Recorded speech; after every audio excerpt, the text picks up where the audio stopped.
gonna get coffee now.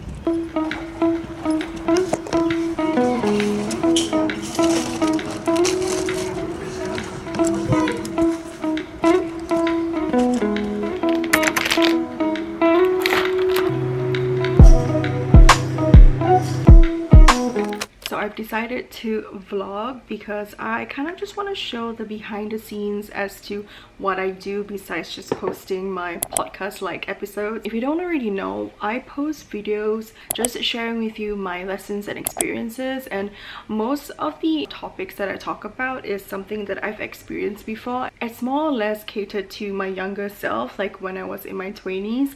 So right now I am in my 30s, and if you don't already know, I am a full-time freelancer. I do social media management for clients, and right now I am in the Netherlands because I'm visiting my boyfriend. We're doing long distance, so I would come every like 2 to 3 months, just because when I freelance my job is much more flexible. I'm able to work in different locations, so I'm kind of free to travel. A lot of people tend to ask me when they're curious about freelancing, like, okay, so how do you actually create the content for them if you're traveling? And the thing is, I arrange my travel dates based on the content shoot dates that I have to do for my clients. So part of the deliverables with my clients is that I would go to their place once a month to shoot content up to like 4 hours. I would shoot a month's worth of content, and that's basically done typically at the last week of the month. So far it works out. The way I get leads or like clients is through different variations. So I used to post a lot of my creative services online, which is mostly on Instagram, and then I also put myself on freelancing websites like Upwork and Fiverr, although I do have to say I don't use those anymore. And I do find that Fiverr is really interesting just because even though I've not been active at all, I still get inbound. So clients reach out to me and ask for my services, but that doesn't mean that I close the clients in a sense. So, you know, they inquire and it's basically up to them whether they want to work with me or not. If I send them my portfolio, my rates, and if we do jump on a discovery call to, you know, discuss more about what they want. Another medium is that I work with agencies. So agencies would approach me and ask me if I'm able to help them with social media management on their side. So I'm not working as the employee, I'm working as a contractor in a sense. So right now I'm doing that a lot, and I find that way easier just because I don't liaise with the clients directly. I do meet the clients if we see each other in real life, or you know, when we have a group chat and we communicate with each other, but other than that, the agency will liaise directly with the client and I'll just be doing the social media management deliverables. I do find that it is much more doable when you work with agencies versus you have your own client in a sense, where you know you have to do literally from A to Z with them. Either way, I do think like both are great, and I do still want to maintain both of it and not just solely rely on like, you know, one stream of getting your leads. Honestly, my freelancing business has changed so much as compared from last year to this year. I've only done it for 2 years now, and if you're looking for an update, I actually did a video on it, or like an episode on my Thriving Year podcast. I'll link it up here or like in the description below. For my first year, I actually did a lot of things. I didn't position myself as a social media manager. I positioned myself as a creative freelancer because I accepted UGC projects, which is user generated content.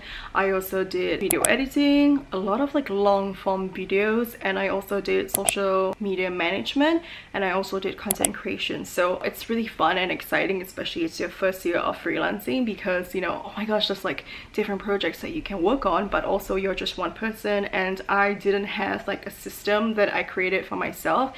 So I was basically drowning in client work, and there are times where I just didn't feel like doing it because I was really burnt out. I think by the 6th month or so, I decided to streamline it this year and just focus on social media management. I'm currently managing a couple of clients, so we'll be doing those client work because we just onboarded 2 new clients. One of them we are starting in January, so the team has basically filmed the content that I listed down to shoot for. So right now my role is to basically edit, do the post-production, and plan out the calendar and also the captions, and hopefully we can, you know, at least finish up most of it, because we have to be realistic. I think when it comes to, you know, social media management, sometimes you are a little bit too ambitious, for me at least. Like, I would set up and be like, okay, so I really want to finish 10 things off my list, but at the end of the day I managed to clear only 5, and honestly that is the most realistic thing. So I'm gonna show you my work process on how I do it. What I like to do is I would go on Notion and write down all the things that I set out to do today for my client work. The one that I use is basically a Notion template by Dea. If you don't know her, check out her YouTube channel. I love watching her videos, and I think I want to create something similar like this, but something that works better for me. But for today I have 3 clients that I need to work on. The first one is the new client that we just onboarded, and I'll be editing all of their January content. There's essentially 12 posts that I will have to edit. 6 of them are reels and the other 6 are static or carousel posts. And the second client I will edit like in batches, so usually I will edit in 2 batches. So the first batch is 6 postings, so I will edit that, and essentially most of them are reels. And the other client, which is the last one, is mostly talking head videos, so that is more like video editing. For them I don't do social media management, I do content creation. So I filmed all of their videos, and I'm actually asking them for a couple of b-rolls so that I could include it in the talking head video. So that's what I'll be doing. With each client work, I've actually added a timer, like an estimate for how long that I'll be doing. So for the first client I've put 3 hours, so let's hope I can finish it in less time, which I don't think I would, because it's a new client and there's always like a lot of, you know, things going on, but let's do it.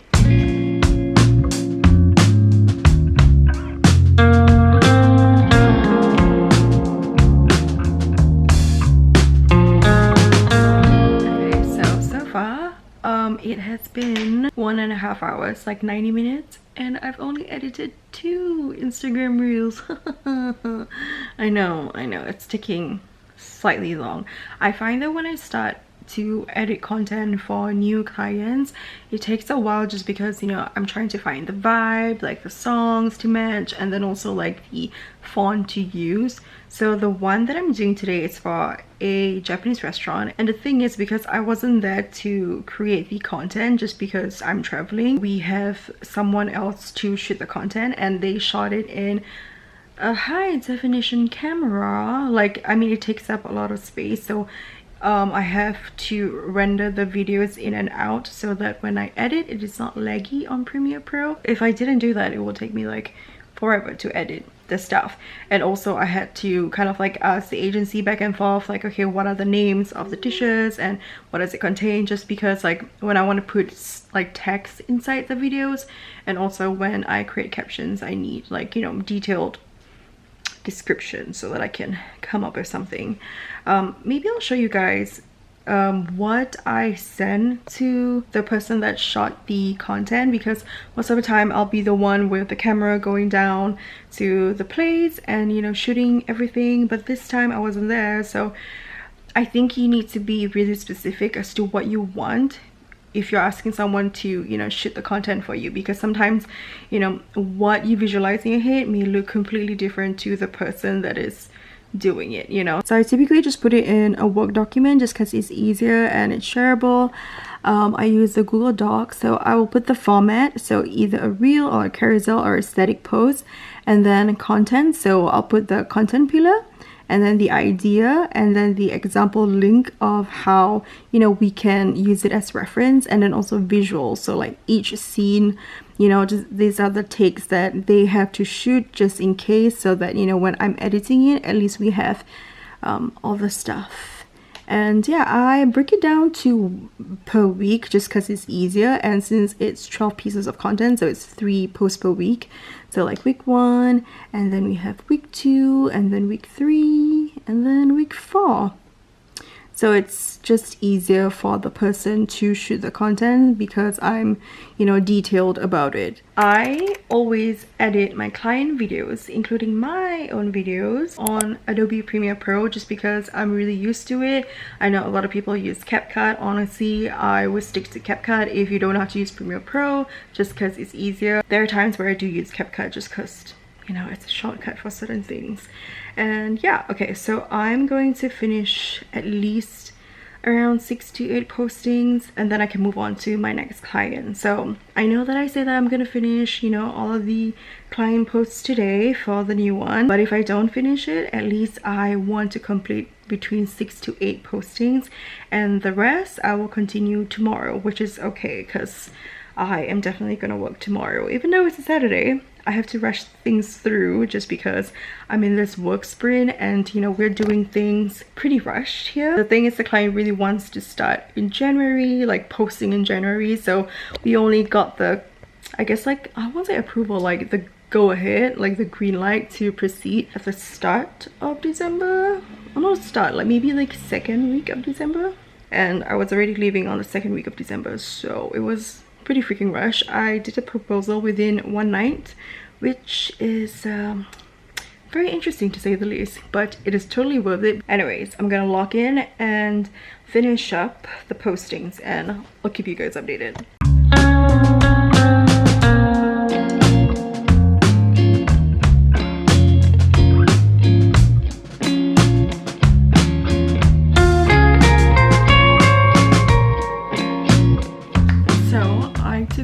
Little break because the package arrived and it's not for me. My boyfriend actually bought this for himself. It's an eye massager.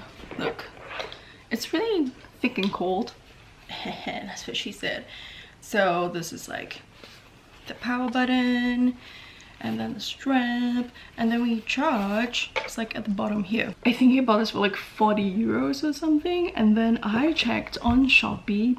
If you're from Singapore, you know what Shopee is, because that's where I'm from. It's like a website that literally sells everything, and it's pretty cheap. They sell the exact same thing for like $25 or $30. It's kind of cool, huh? It's like a cyborg thing. Okay, I'm gonna charge this and get back to work. Okay, if you saw me working and you're like, what is that behind her? It's actually a painting that my boyfriend painted and drew of me. This is me, and that's him. Clearly I painted him. Obviously I did better, right? In his defense, he told me that I mixed the color of like the neutral skin tone of the paint, and then you basically dirty it with the black, and you get this. I look like a character from Sesame Street, you know? But yeah, it's all made with love. So also, I didn't realize that editing would take quite some time, but it's all good. I feel like I can finish it by tomorrow. So I've scheduled all the content on Rella, which I find it kind of easy to use. I have to do captions, and I've done half of the work, so like 6 postings. I have 6 more to go tomorrow. I'm going to continue on my second client work. And I know it looks dark because it is. I think the sun sets at like 4:30 p.m. or something like that.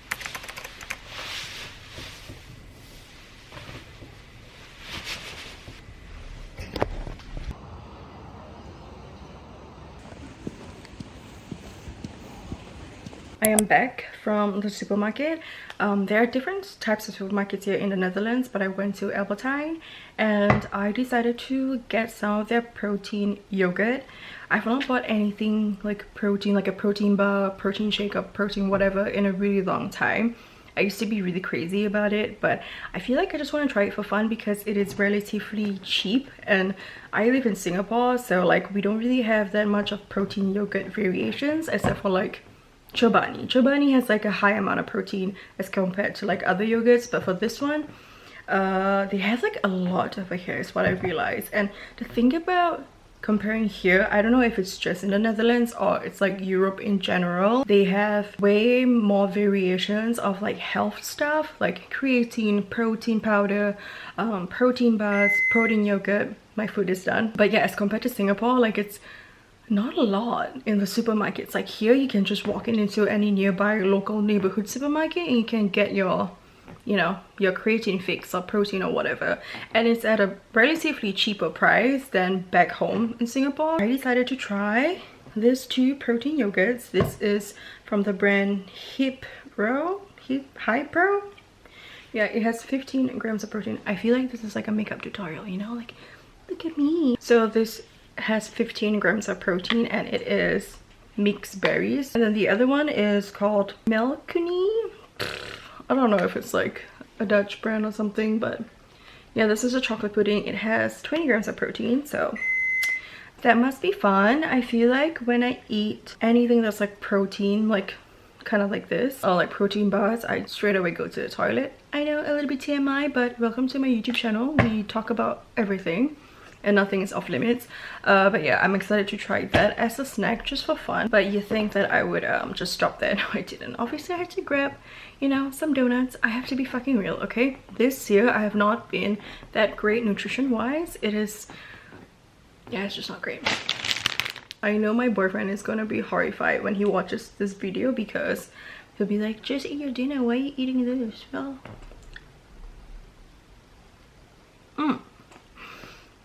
there's melted white chocolate inside. Come on now.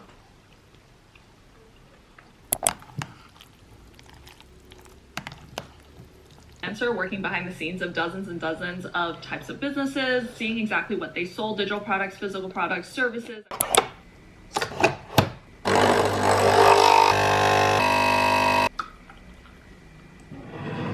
Okay, so it is a couple of days later because I fell sick.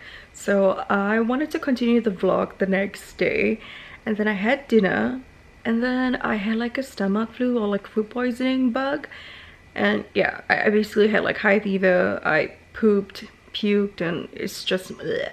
I like to think that it's kind of like a purge, you know, before the year ends, like purging all of the bad toxic stuff, and then, you know, I enter the new year feeling fresh. But honestly today I thought I wanted to continue vlogging and also record 2 episodes from my podcast.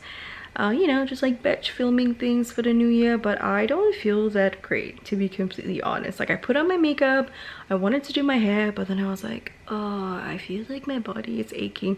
You know that feeling of like when your body feels super achy and it's almost to a point where like there's a fever coming up? Like my body feels warm. So yeah, this is not how I planned or, you know, imagine the last days of my year to be. Just to give you an update for the client stuff, I managed to finish everything. I know, crazy. Even in my bed, I was dying. I was like just typing on my laptop, you know, just finishing up a couple of captions. I don't know why. I feel like I've set myself this deadline where everything has to finish before starting the new year, which is kind of crazy when actually I can start the work in the new year. But then again, I don't want to, you know, rush it out. But I'm not gonna lie, like during the holiday periods, like between Christmas and New Year's Eve, it feels like work is almost non-existent. I don't know, I procrastinate a lot like crazy. It's kind of bad, but yeah, hopefully, you know, I'll do better. I mean, I'll definitely do better. I have to. But if, you know, you made it this far into the vlog, thank you so much for watching.